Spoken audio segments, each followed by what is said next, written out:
我双眼全盲，所以我用耳朵观察这个世界。因为我看不见，所以我听声音的点点滴滴。我是王俊杰，你所收听的是耳朵带我去旅行。在这里，我们听声音的大小事。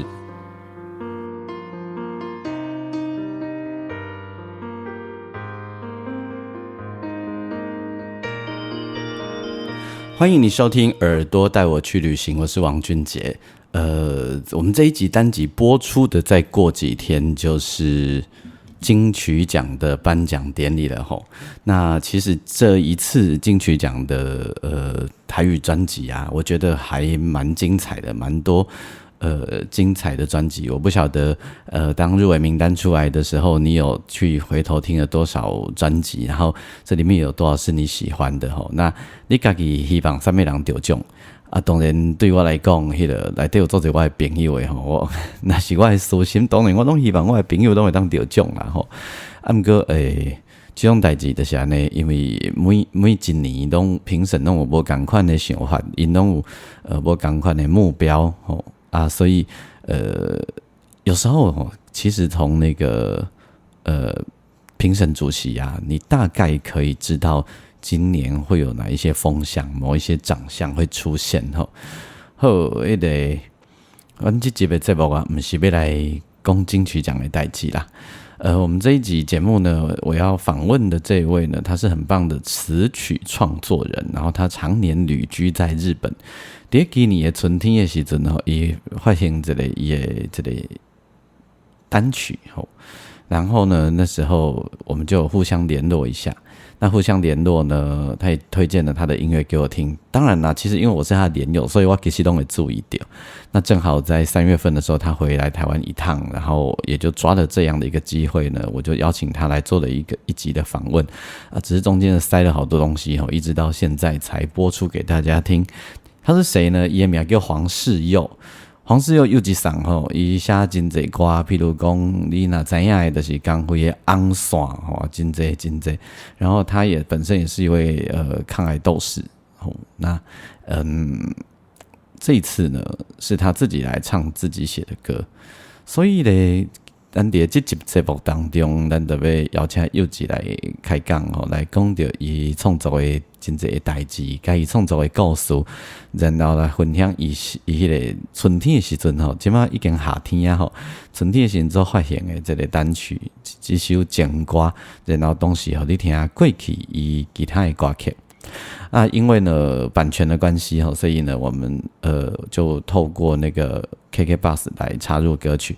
所以如果你正好不是 KKBOX 的的那个使用者那个 First Story 的使用者啊，那么就要麻烦你自己从我的那个内页里面去看这歌单，然后找来听咯这有较歹势，因为其实除非咱访问先征求人家版权的同意，不过若无，其实这个部分拢是到这个时阵整个 Podcast 的那个音乐授权啊相关啊，都还没有一个明确的机制所以你感觉规个 Podcast 的音乐节目整体来讲较少，因为其实要做无遐尼好做啦。好安尼我们废话不多说。来访问黄世佑先生。多年没有遇到佑吉桑，然后我们这一次见面，跟大家讲一下我们访问的这一天时间，我们选的很妙我们选了3月3日的下午3点。333。对，我先请佑吉跟大家问好。各位听众朋友，大家好，我是佑吉黄世佑。我好久没有回来，好久没有跟大家在空中见面了。大家好吗？お元気ですか？你有几年没有回来了？我从疫情之前，我2019年11月嘛，开完我演唱会，然后就回去，以后就开始疫情了，因为就大爆发了。对啊，疫情有4年嘛，4年，那一直都没有回来。那好不容易今年有个机会，然后出了一首单曲，就回来一下，回来看看大家，看看妈妈这样子。而且，佑吉以前唱的歌都是以。因为佑吉写的歌有情歌没有错啦，但是佑吉自己唱的歌都是以关怀病友比较多，或者是鼓励人的正面力量的歌比较多。是佑吉从来没有自己开口唱情歌，对，因为你知道吗？因为我觉得我没有立场唱情歌，知道吗？因为我又没有结婚，然后又没有什么感情一片空白，我凭什么唱情歌？我以前是有这样的观念，但是呢，我觉得不管是哪一种感情呢，都是人活生生的，都是人的每一个面向啦，没有必要把自己说的怎么区分的这么死的，而且这一首歌是我自己很喜欢的一首歌，但是呢，它一直都没有发表的机会，你知道为什么吗？因为现在大家都不出片了。对，现在大家都干脆不出片。为什么大家都不出片呢？现在台湾市场是怎么了？首先，你知道实体专辑就是已经不卖了，很不卖嘛，全世界都一样嘛，对啊，实体就是这样。那数位啊，因为佑吉写台语歌，是。那你知道数位这件事？我先讲一个数据给你听哈。有一天我看到很多年前看到一个报表哈，是它的点阅率哈，它那一首歌的点阅有6万次数，那还算不错了，不错对不对？对。那我要告诉你的是，你猜哦，你猜是不是？6万有多少钱？你猜？6万，看有没有6000块吧？你想太多了，对不起，600左右。那只是挣600块啊！一首歌投资多少钱？对，所以大家就会。很多人都会出片变慢，就是无法回收了啊。对，那老板要是很投资的话，当然希望能够多少回收一点，对不对？对，所以变得大家就出片的速度很慢。是，那台湾本来市场就稍微小嘛，哈，对，那听台语的市场又更小了。对，那就算是我们放诸整个东南亚的台语市场好了，是。它相对还是没那么大对不对？是，所以大家就变得很辛苦，就出片就速度就变很慢这样子。出片变得很慢的话，我们这些背后的词曲创作人，那就更是喝西北风了。对，那你知道现在唱片工业还有一个新的流派，因为市场萎缩的关系，是，所以你有没有发现最近邀歌的人比较少？完全没有。好，那你知道为什么吗？不知道，因为唱片公司开始希望是唱歌的人自己写歌。是啊，对，而且都是请年轻人，对，老一辈的都已经撒由那拉了，是吗？我们不要说老一辈撒由那拉啦，但就是较为艰辛，较为艰辛。是，那除非是那种佑吉跟我都知道，就是有一种其实是那种超级生产线，他们是在做音乐工厂的，他们就会大量一直出片嘛，那也是有的，就是比较我知道传统式的。但是如果像你说的这一种比较有质感一点的，对，他们速度会变慢，是，对，所以这是一个恶性循环所以我们刚刚讲到说佑吉的这个情歌我们先等一下再聊你这一首单曲我先问你一个问题，是你自己你刚刚讲你的感情生活比较单调，是，但是你又写昂爽，又写抛花香，又写很多的情歌给别人唱，是，你怎么去让自己进入那个场景、那个情境里面去写情歌？比方说昂爽其实是我自己的对于感情的哀嚎，为什么等了那么久都没有人呢？那不是，那是一个呐喊。对。那抛花香呢，就是刚好我弟弟要结婚。弟弟要结婚。对。然后我想说，因为我也没有我们那个音乐人都很蛮探景，你知道吗？有没有什么好礼可以送？后来就写了一首。这种结婚的当时没有任何的结婚的歌曲嘛，市面上就写了这首结婚的歌曲来送给他。所以原本是写给弟弟，对，想让他们在那个婚礼上面唱的。结果他们说：“我要去哪里挂拍谁？”后来没办法，他搁了3年拿给二姐，然后二姐就选中了这样子。他原本是妇女对唱的歌曲。对。现在那首歌已经出版多久了？2002年到现在是23年。哎呀，好快，怎么会那么快？我这样募集男女对唱版的歌手，我希望能够男女对唱的版本，我希望能够有朝一日能够再问世。所以佑吉跟我们讲出真相了，其实他是希望是一首爸爸跟女儿对，原曲是爸爸跟女儿对唱的歌曲，所以他现在募集。有机会的话，我们来做一个爸爸跟女儿对唱的版本，那就是他最原始的长相。对，所以你写情歌的时候，反倒不是因为你自己在想某一个场景，而是因为一些理由。对，其实我写所有的歌曲，比如说我不知道俊杰桑你是怎么样的，你是边弹边词曲都一起出来吗？还是？我不是，我是有时候词，有时候曲偶尔词曲一起，但我不太用弹的，我都直接哼唱了。现在这样我基本上都是曲子先出来，那词曲一起出来的话比较少，但是红线跟泡泡虾还有我的几首主打歌都是词曲一起出来的。就是灵感来的话，你知道那种挡不住的气势，你知道而且就是一开始就知道。像中邪丢高，中邪是不是说叫丢高？不是，不是，中邪去刷掉去刷掉。然后一开始就从头哭到尾的，从头哭到尾的，边写边哭着写完的，几乎都是这样子。那你写歌的时候会需要使用乐器吗？还是？会，因为我会，比如说。要黑键啊，或者什么的，有时候会抓不准。我的音感并没有那么的准，但是有时候会抓不准。我会用钢琴来稍微调我自己的应该是什么音才是正确的。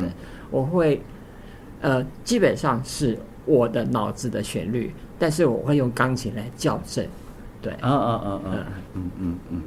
所以你会用钢琴来辅助一下。对，然后有时候呢，因为我们人能够唱的那个宽度大概11度、12度那我差不多。对，那我必须要用钢琴来控制。有时候我一发不可收拾的，怕过头。对，怕过头，这样超过太多的话，因为我学钢琴的时候，我从最左边一直弄到最外边都可以弹，不是吗？对。但我们人唱歌不一样所以我必须稍微控制一些。也是用钢琴来控制。好，这一次佑吉发行的是单曲而且是情歌自己唱。我们要听单曲之前呢，等一下我们先邀请佑吉，可不可以跟大家分享一首你过去写的或者你唱的歌给大家，然后我们再来介绍单曲。我过去写的，我自己的唱的好了。对，你自己唱的。心内有数。心内有数对。好，这一首歌大家来听听看，然后我们再跟佑吉聊天。佑吉现在其实因为你这几年没有回来了然后你长期都旅居在日本。对。那所以其实你讲中文或讲台语的时间不多是。其实讲甚至于以前啦，那最近呢多了一个，因为那个疫情的关系，我家装了一个那叫电视盒。Netflix， 对，我就会看到很多的台湾的影视、中国的影视，但是相对的，我的台语跟中文也都一直都没有忘记，我可以恶补。还是你跟你妈妈联络的时候才会跟她讲中文或台语？对，我跟我妈妈讲电话的时候，才会用到中文对。你妈妈跟你是用中文还是用台语沟通？国语。用国语沟通。用中文沟通。你们两个人联络的时候会视讯吗？几乎不会耶。你妈妈不习惯视讯？对，因为老人家了，不要骑啊。你没改教，就一样那种视讯。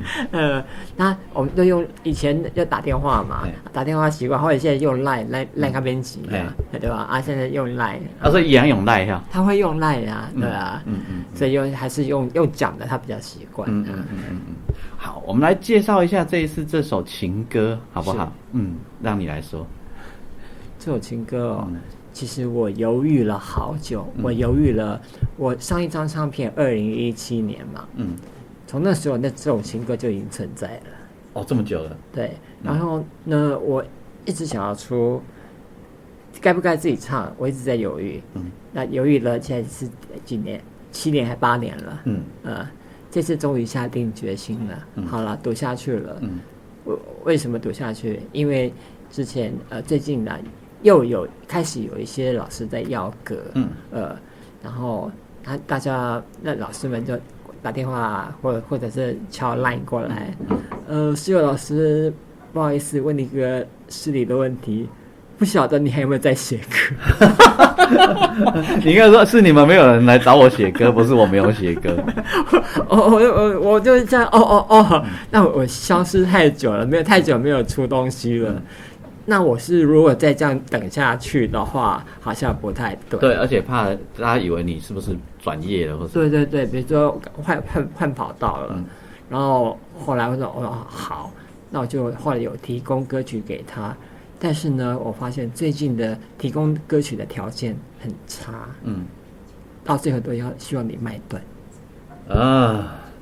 对，那如果是这样子的话，我卖断歌曲，那我还倒不如我自己唱自己出，对，因为我对于卖断这件事我还蛮介意，对，就好像自己的儿女去过给人家当媳妇的感觉，对，而且他爱怎么搞，你不可以有意见，没错。那你到时候你想唱的话，还要把他要付钱给他，对啊，我还不喜欢这样的感觉，没错，所以说，如果与其这样子，好久都没有我的称席，然后要卖歌的话，必须要卖断的话，那我宁可把我这个得意的女儿或儿子留给自己，对我自己唱，又不是不会唱，对不对？对，那于是你就挑了这一首情歌，对，挑了这首情歌为等于是说疫情之后的暖身之作吧。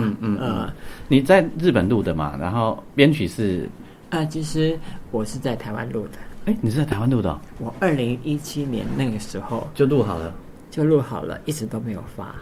我当时是因为我当时是发3首的单曲，那当时是因为有那个基金会的赞助，希望能够为病友发声，对，做一个演唱会跟专辑。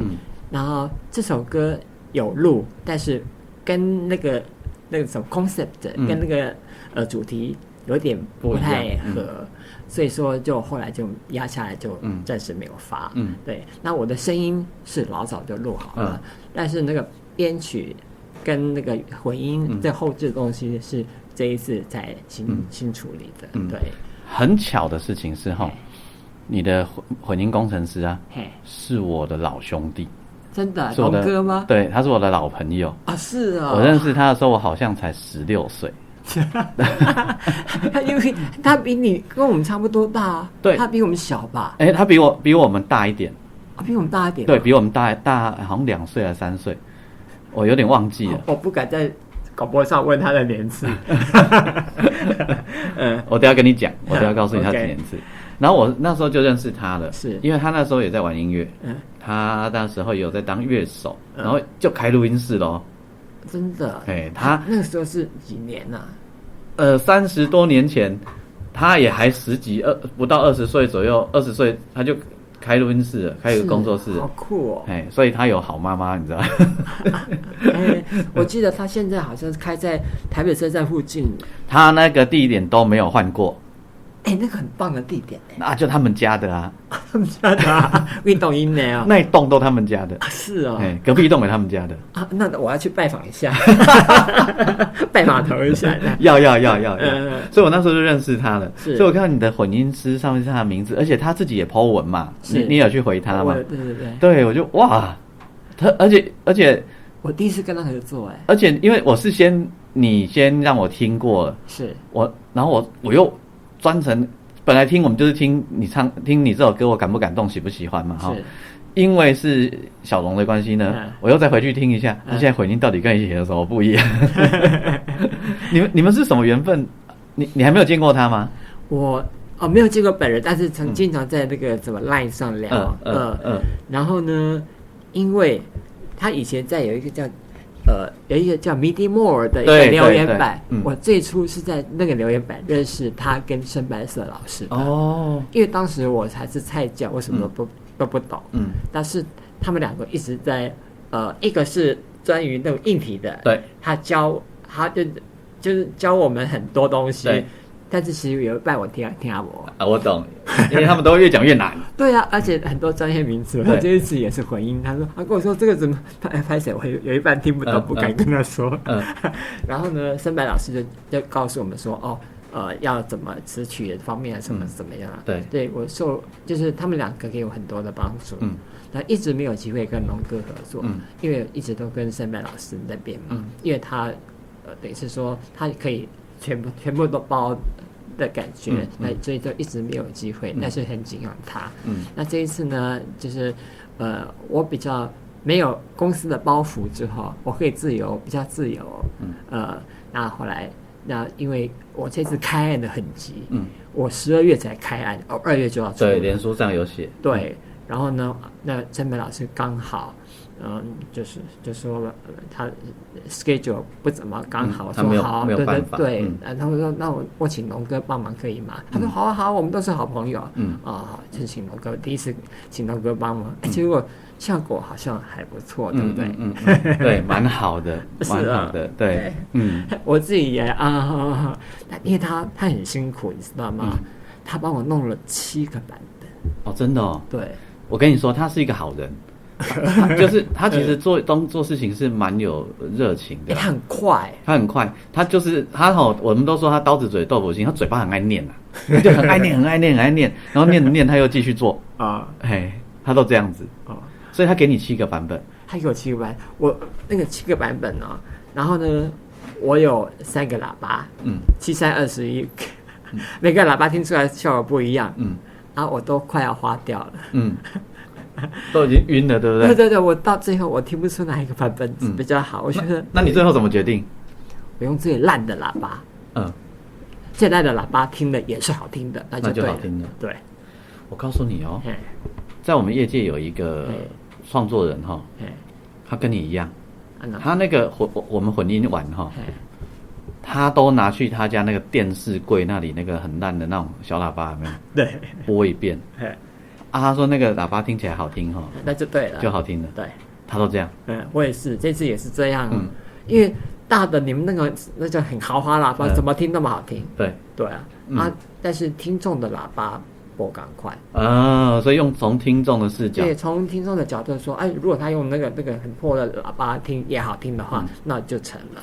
我自己也是都会用我那个 PC 的前面的2个小喇叭听一下混音，觉得一样好听，那就对了。对那我这次没有做错因为他弄到第5个版本以后，我听得非常满意，我觉得我忽然变成歌星了，我不是歌手，变成歌星了，就是弄得很完美，很漂亮，变成。